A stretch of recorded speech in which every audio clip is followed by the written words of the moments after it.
आगे बढ़ते हुए आपको बताएंगे कि लाहौर में उल्टी गंगा बहने लगी है। चमड़े की बनी अशिया की कीमतें आसमान पर, खाल का रेट इंतहाई कम हो चुका है। और आपको बताते चलें कि बछड़े की खाल 500 रुपये जबकि पटजोरी 1800 में फरोख्त हो रही है। बकरे की खाल का रेट 100 रुपये लगा दिया गया है। मजीद इस हवाले से तफसीलात जान लेते हैं नुमाइंदा 7 न्यूज़ मलिक मुश्ताक से। जी मलिक मुश्ताक, बताइएगा।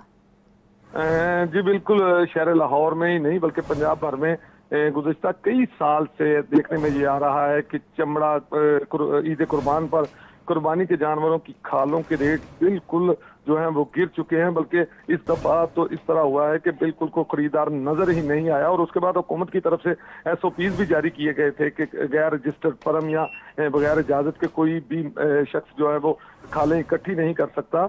इसी हवाले से उल्टी गंगा इस हवाले से बहती हुई दिखाई दे रही है कि बकरे की खाल, कुर्बानी के अच्छे बकरे की खाल जो है वो शहर लाहौर में तो 40-50 से 100 रुपए तक फरोख्त हुई। जबकि बकरे के अंदर उसकी आंतें, जिसे रोदा कहा जाता है, रोदे का कारोबार अब भी अरूज पर दिखाई दे रहा है। और रोदे की कीमत इस दफा भी 120 रुपए तक जो है वो रोदे को खरीदा जा रहा है।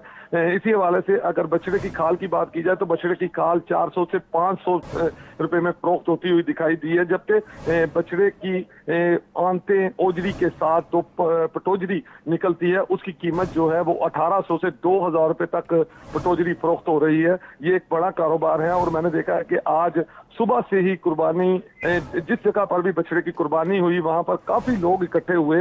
इस बात का उनमें बहस व तकरार हुई कि पटोजरी मैं लेके जाऊंगा। और जब पता चला तो इसका बताया गया कि एक पटोजरी की कीमत जो है वो 2000 है। जबकि बछड़े की खाल की कीमत 500 भी नहीं मिल रही, लेकिन पटोजरी 2000 में फरोख्त हो रही है।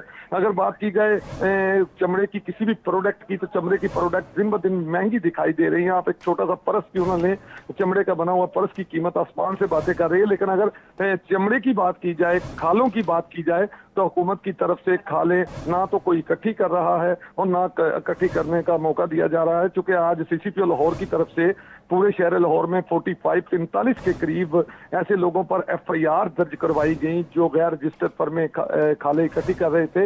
इस हवाले से उनको गिरफ्तार भी किया जा रहा है। और अगर मुकम्मल तौर पर जो है शहर लाहौर में ठीक है मलिक मुश्ताक, बहुत शुक्रिया आपका।